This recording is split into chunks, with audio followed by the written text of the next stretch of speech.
Hello and welcome to Good News Central Virginia. I'm Charles Thomas.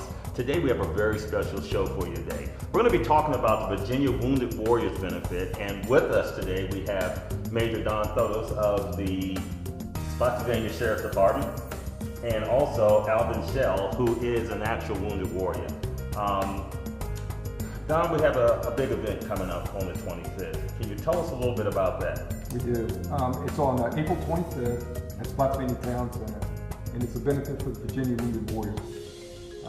And what's unique about it is this: it's never been done in Virginia before in this grand scheme of things.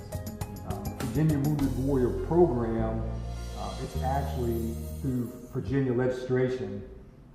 There's an actual, I say code section, whatever, legislation that was created specifically for Virginia wounded vets.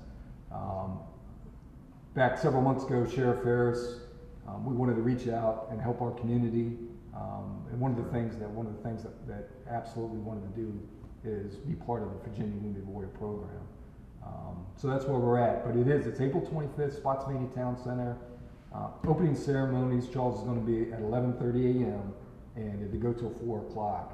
We're going to have a lot of activities, but specifically we're going to have a lot of resources there for our beloved veterans. Everything from if they need a car, if they need different types of insurance, there'll be financial institutions there. Pretty much anything that a human being could need for services will be there under one roof for our veterans. So we're inviting all the wounded warriors from all over Virginia. All over Virginia. Yeah, this is not just a Spotsylvania event. This is Virginia. Okay, Absolutely. awesome. Alvin, yes. First of all, thank you for your sacrifices that you've made to the country.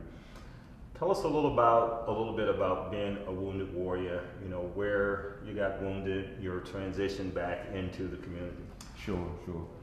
Well, I deployed in 2004, and on August 31st, 2004, I had already been in the country for about 10 months, and I was on a regular military police patrol in Iraq, and there was a convoy that was coming down the road, and they were ambushed, and my team went to assist in the ambush, and we were also ambushed.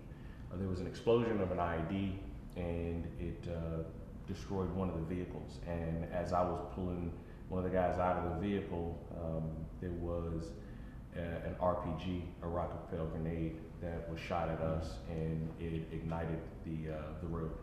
And there were a lot of people who were caught in that fire, and I pulled out one of my sergeants, Sergeant Wesley Spade, and me and he were both burned severely. I was burned about 30-something% of my body, about third-degree burns. And there was a lot of polytrauma that was associated with that. Sergeant Spade also was burned quite severely as well, but we both survived. There was also Sergeant Travis Manning, who was caught in the fire as well. I was burned mostly on my right side from here all the way down. We were medevaced out of country, and it was the toughest fight of my life. Was transitioning from being wounded. I was in a coma for about 7 days, and when I woke up, they told me it was a possibility I wouldn't be able to talk again, maybe not walk again, and do a lot of things again. They just didn't see that in the cards for me or the guys that were hurt with me, and it was a very long transitioning period at that time. But I had really good training. I had really good guys around me, and most importantly, I had my faith and I had my family, and really good doctors that helped me out in the Army. And it was just a very slow transition, 30 to 40, about 40 surgeries. And it was just learning how to talk again, learning how to walk again, and then eventually learning how to run again, and then transitioning back to the military. Transitioning back to the military was tough because I knew I was going to be processed out and medically retired. And so in that process of being medically retired, I had to find a job. And so before coming into the military, I had a degree. I had a lot of experience in other police departments and sheriff's departments. So I didn't think the transition was going to be that difficult. But after about 100 applications, 100 to 200 applications, I realized that this was going to be a very, very difficult thing for me. I had a wife and 3 kids, and we had to figure out how I would get a job and support the family. And it was just a very long transition for me, and there were a lot of initiatives just being started in 2004 that were trying to help out soldiers. And I met some people at the Department of Homeland Security who helped me, and they never asked me what I couldn't do, they asked me what I could do. Awesome. And from that point, I transitioned into the Office of the Chief Security Officer, and kind of began my career in the federal government.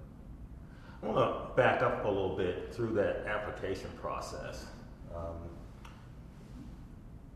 Did anyone come right out and say why? Because obviously well-educated, sharp guy, service to the country.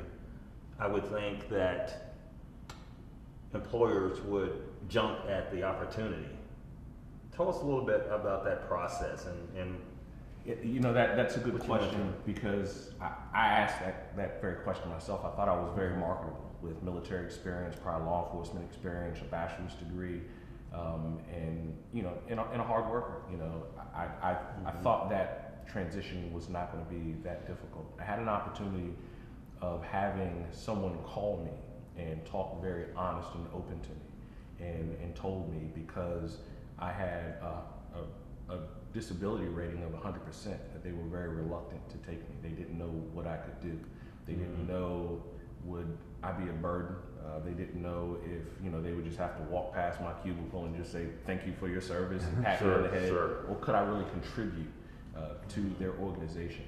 And it was a sergeant major who called me, and he was just very open and honest, and said that there are a lot of people who are nervous for employing veterans who might have the label of traumatic brain injury or PTSD or some of the other labels that we see on TV, that a lot of people were just nervous about it. In 2004, it was new, and I think now we've learned a lot since then, and we've made a lot of strides since then. And there are a lot of organizations who understand, you know, what some of these disabilities are, and that you can transition from them and be, you know, a good contribution. You know, you can give that to your organization. And I'm allowed to be a law enforcement officer for the Department of Homeland Security. Every time that I shoot expert when I'm on the range. But if you looked at me, you wouldn't know that I have a visual impairment, and I can't see out of my right eye. But they never asked me, you know, what did I lose? They asked me, what do I gain? Right. And I have 20/20 vision. And you know, I'm a hell of a shot, and I hate getting beat every single time I'm there. Well, you know what? We're not going to test that today. We're not going to test that. I believe you. I'm going to go with that. But look, we got to take a break. When we come back, we're going to talk some more with Alvin Chell and Major Kodos, and we'll be right back.